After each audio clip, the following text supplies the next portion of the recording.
ಅತಿ ದೊಡ್ಡ ಬದಲಾವಣೆ ಆಗ್ತಾ ಇದೆ. ಬಹಳ ಇಂಟ್ರೆಸ್ಟಿಂಗ್ ಬದಲಾವಣೆ ಕೂಡ ಹೌದು. ಯಾರೆಲ್ಲ ಬೇಸಿಕ್ ಸೆಟ್ ಇಟ್ಕೊಂಡಿದ್ದೀರೋ ನಿಮಗೆಲ್ಲ ಒಂದು ಖುಷಿ ಸಂಗತಿ ಇದು. ಬೇಸಿಕ್ ಸೆಟ್ ಇಟ್ಕೊಂಡಿದ್ದಾಗಲೂ ಕೂಡ ಡೇಟಾ ಪ್ಲಾನ್ ಜೊತೆಗೆ ಹಾಕ್ಬಿಡ್ತಾರೆ. ನಿಮ್ಮ ಮೊಬೈಲ್ ನಂಬರ್ ಇದ್ದರೆ ಸಾಕು, ಈ ನಂಬರ್ಗೆ ಎಲ್ಲ ಪ್ಲಾನ್ ಕೊಡ್ತಾ ಇದ್ದೀವಿ ನಾವು, 30 ದಿನಕ್ಕೆ ಇಷ್ಟು ಕೊಡಿ, 90 ದಿನಕ್ಕೆ ಅಷ್ಟು ಕೊಡಿ, ಇದೆಲ್ಲ ಇದೆಯಲ್ಲ.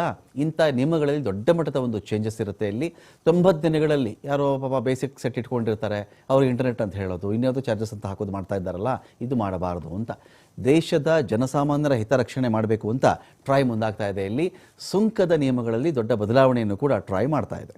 ಮೊಬೈಲ್ ಡೇಟಾ ಬಳಸದ ಗ್ರಾಹಕರಿಗೆ ಪ್ರತ್ಯೇಕ ಪ್ಲಾನ್ ಜಾರಿಯಾಗಬೇಕು. ಬೇಸಿಕ್ ಸೆಟ್ ಇಟ್ಕೊಂಡಿರುವಂಥವರಿಗೆ ಬಿಕಾಸ್ ಆಫ್ ಅವ್ರ ಒಂದು ಸಿಮ್ ನಂಬರ್ ಕಾರಣಕ್ಕೇ ಡೇಟಾ ಬಳಸ್ತಾ ಇದ್ದಾರೆ, ಇವರಿಷ್ಟು 1 GB 2 GB 3 GB ಒಂದು ದಿನಕ್ಕೆ ಇಷ್ಟು GB ಇದೆಲ್ಲ ಇದೆಯಲ್ಲ, ಇಂಥ ವಿಚಾರಗಳಲ್ಲಿ ಇದನ್ನು ಇವರಿಗೆ ಅಪ್ಲೈ ಮಾಡಬಾರ್ದು ಅಂತ ಒಂದು ಪ್ಲಾನ್ ಮಾಡ್ತಾ ಇದ್ದಾರೆ.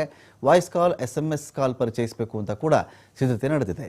ಬೇಸಿಕ್ ಸೆಟ್ ಬಳಸುವಂಥ ಗ್ರಾಹಕರಿಗೆ ಮೊಬೈಲ್ ಡೇಟಾ ಅನಗತ್ಯ ಅಂತಹವರಿಗಾಗಿ ಹೊಸ ಯೋಜನೆ ಜಾರಿ ಮಾಡಬೇಕು ಅಂತೇಳಿ ಸಿದ್ಧತೆ ನಡೆಸಿದೆ ಟ್ರಾಯ್.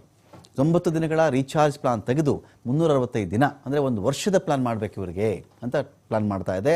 ದೇಶಾದ್ಯಂತ ಸಮೀಕ್ಷೆ ನಡೆಸಿಕೊಂಡೇ ಈಗ ಡಬಲ್ ಸಿಮ್ ಬಳಸ್ತಾ ಇರ್ತಾರೆ, ಒಂದರಲ್ಲಿ ಜಾಸ್ತಿ ಡೇಟಾ ಬಳಸ್ತಿರ್ತಾರೆ, ಒಂದು ಕಡೆ ಬಳಸಲ್ಲ, ಇವುಗಳ ಕಥೆ ಏನು ಅದರ ಬಗ್ಗೆ ಕೂಡ ಇಲ್ಲಿ ಒಂದು ಪ್ಲಾನ್ ರೆಡಿ ಆಗ್ತಾ ಇದೆ. ಇಲ್ಲಿ ಜನಾಭಿಪ್ರಾಯವನ್ನು ಟ್ರಾಯ್ ಒಂದು ಕಡೆ ಸಂಗ್ರಹ ಮಾಡಿದೆ. ಹಿರಿಯ ನಾಗರಿಕರು, ಮನೆಯಲ್ಲಿ ಬ್ರಾಡ್ಬ್ಯಾಂಡ್ ಹೊಂದಿರತಕ್ಕಂತಹ ಕುಟುಂಬಗಳು, ಇತರರು ಇನ್ನು ಮುಂದೆ ರೀಚಾರ್ಜ್ ಜೊತೆಗೆ ಮೊಬೈಲ್ ಡೇಟಾಗೂ ಹಣ ಪಾವತಿ ಮಾಡುವಂತಿಲ್ಲ. ಈ ರೀತಿ ಹೊಸದಾಗಿ ಒಂದಷ್ಟು ನಿಯಮಗಳನ್ನು ತರ್ತಾ ಇದ್ದಾರೆ.